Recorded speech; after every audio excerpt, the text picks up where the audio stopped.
World with BoardGameGeek at Gen Con 2016, and I'm here with Stephen Bonacore and Jeff Engelstein from Stronghold Games. How are you guys doing? We're doing great. Doing great. And they're going to show us the Dragon and Flagon. Yes. Dragon ampersand Flagon.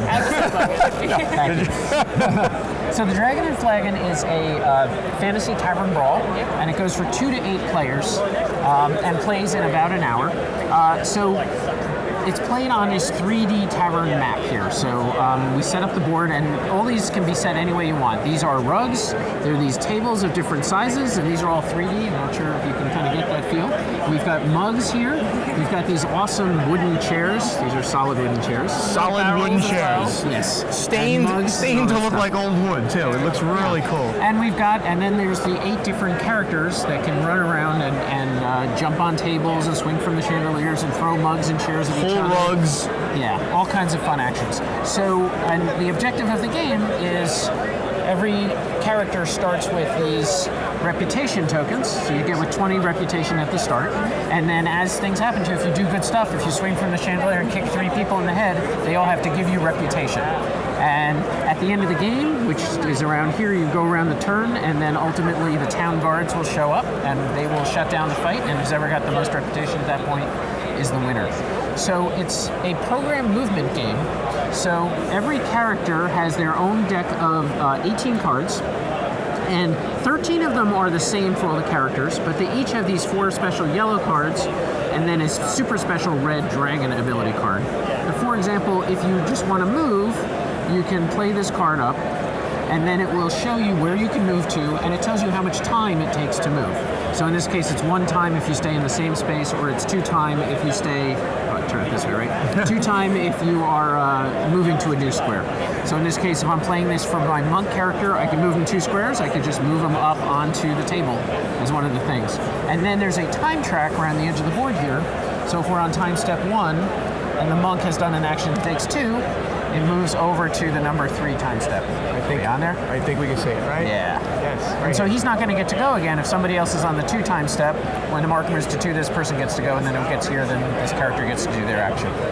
So in order to do the actions, you will plan them. Every character has a mat, and you just plan the actions by placing, you have 2 actions in the little action queue. This is the first one you're going to do, and that's the next one. So when your turn comes, you're going to do this action, slide this one over, and plan something new that you're going to do.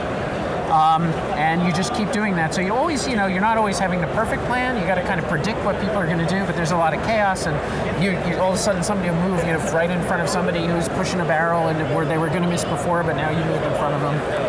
If this person jumped on the table, the monk over here jumped on the table, and the cleric was here, pushed the table, he could fall down, yes. And therefore his next move could not maybe occur. And he could get dazed. There's all kinds of effects that the characters could have.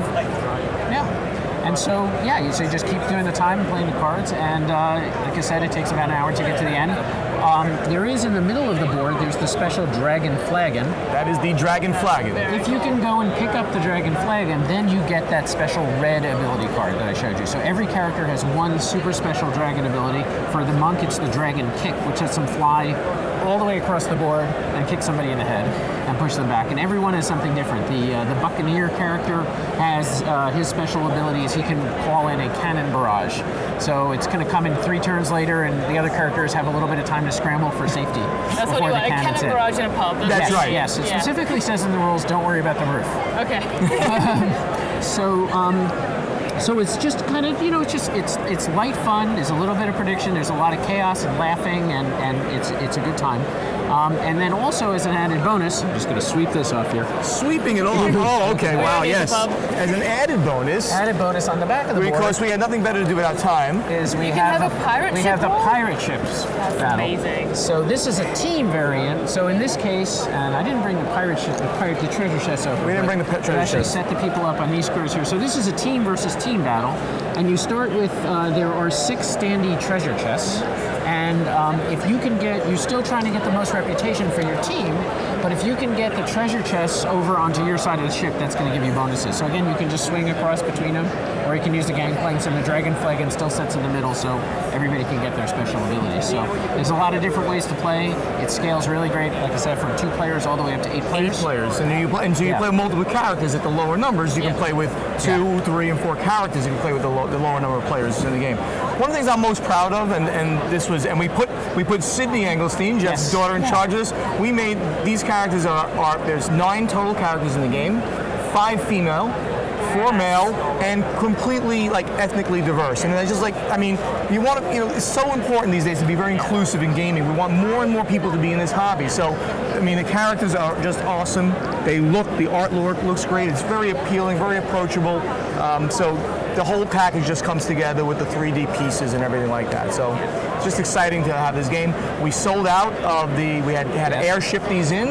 We sold out of everything in some odd copies, and they were all gone in 3 hours. On Saturday, there's this big party that we're throwing here. It was a ticketed event, and that was it's called the Dragon and Flagon Rollout Party. We're going to be all playing the game on 20 tables in the hall in a special room. Everyone's getting a commemorative mug, so we're really going to be loving and cosplaying as the characters, which is really cool. People cosplaying as the characters in the booth. It's just been a lot of fun to see the reaction to this. So exciting. Well, thanks so much for showing it. Okay, thank you, Phoebe. Appreciate it.